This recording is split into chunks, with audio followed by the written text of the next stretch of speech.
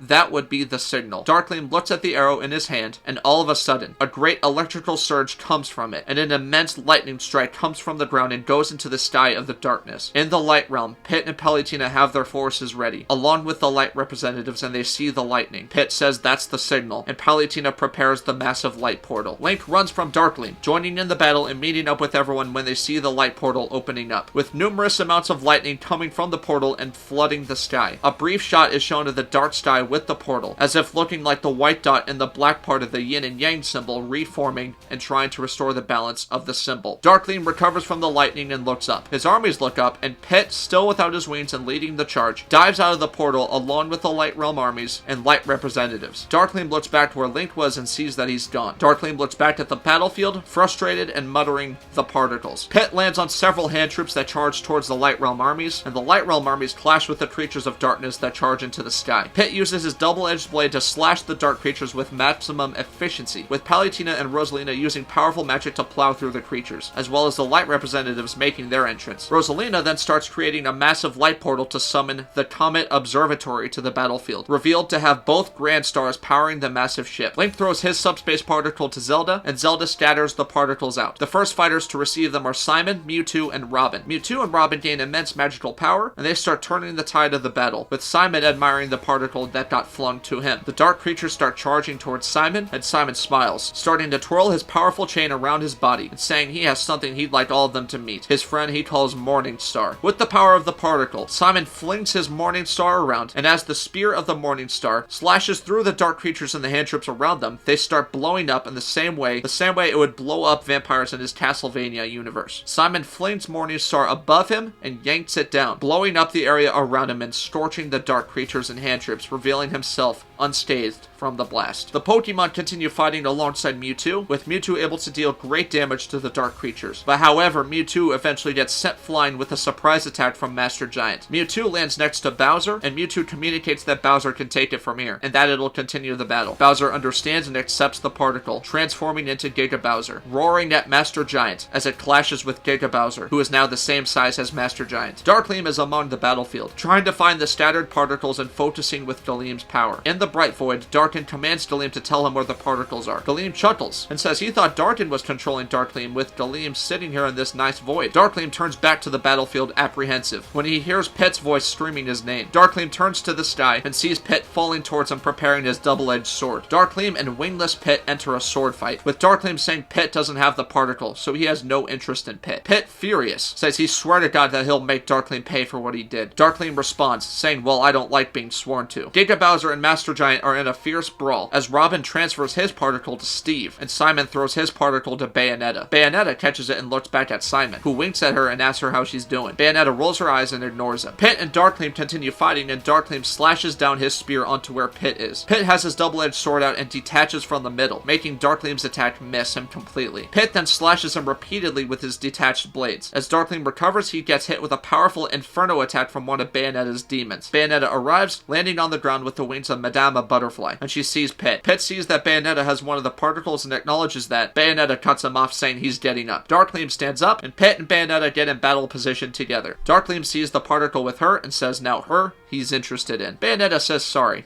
but she's not. Labolas, her canine demon, gets summoned behind her and charges at Dharkleem. Dharkleem fends off Labolas, but then deals with Bayonetta directly, launching several brutal attacks at Dharkleem with the help of the Subspace particle, and with Pit assisting her in the fight. Bayonetta can keep up with Dharkleem with the particle, enhancing her monstrous and almost R-rated attacks. And Labolas continues to assist Bayonetta as well. Dharkleem goes for the particle, but Bayonetta sees Pit charging at Dharkleem from his 6. She evades Dharkleem and tosses the particle to him. Pit catches it, and solid white light radiates from his body as his angelic wings start sprouting from his back. This gives Pit the agility and speed he needs to land several powerful hits on Dharkleem. Giga Bowser gets the upper hand on Master Giant and eventually gets a grasp on it. Master Giant cannot move as Giga Bowser opens his mouth and releases a massive stream of fire right onto Master Giant, scorching Master Giant's face and making it disintegrate, with the black particles it's made of dissolving, in the same way that Master Edge has died. Giga Bowser roars as Master Giant dissolves and perishes at Bowser's hand. Master Beast continues rushing in and catches Giga Bowser off guard. Ganondorf, near Giga Bowser, concentrates and closes his eyes, with dark lightning approaching him and him about to go through a transformation. Giga Bowser prepares to fight Master Beast when Beast Ganon emerges and strikes Master Beast with his massive paw, sending Master Beast flying. Giga Bowser is surprised and Beast Ganon looks back, with Giga Bowser and Beast Ganon working together against the dark creatures and Master Beast. Pit, with the Subspace particle, leaps for the fatal attack on Dharkleem, ready to strike when Dharkleem dodges last second and hits Pit with a powerful blast of dark lightning. Pit struggles to get up and Dharkleem approaches him. Bayonetta summons more of her demons to hold Dharkleem back as Knuckles rushes in and picks up Pit, taking him far away from Dharkleem. The fighting continues, with the Subspace particles continuing to be passed along to different fighters, throwing off the dark creatures and Dharkleem, with the fighters receiving them, gaining immense power boosts and performing their final smashes like in the game. Steve's netherite armor, getting immensely powerful enchantments and wielding a trident that can summon lightning. Cloud, Sephiroth, Little Mac, and Snake utilizing powerful attacks with the Subspace particle, the Pokemon fighting together, getting their stats buffed to deal devastating damage to the dark creatures, and Diddy Kong taking to the skies with his jetpack and firing explosive peanuts at a rapid rate, causing numerous explosions beneath him. Beast Ganon and Giga Bowser continue fighting Master Beast, when eventually, Giga Bowser gets Master Beast in a locked hold position. Giga Bowser starts to RKO Master Beast, when Beast Ganon runs up and thrusts one of his tusks up,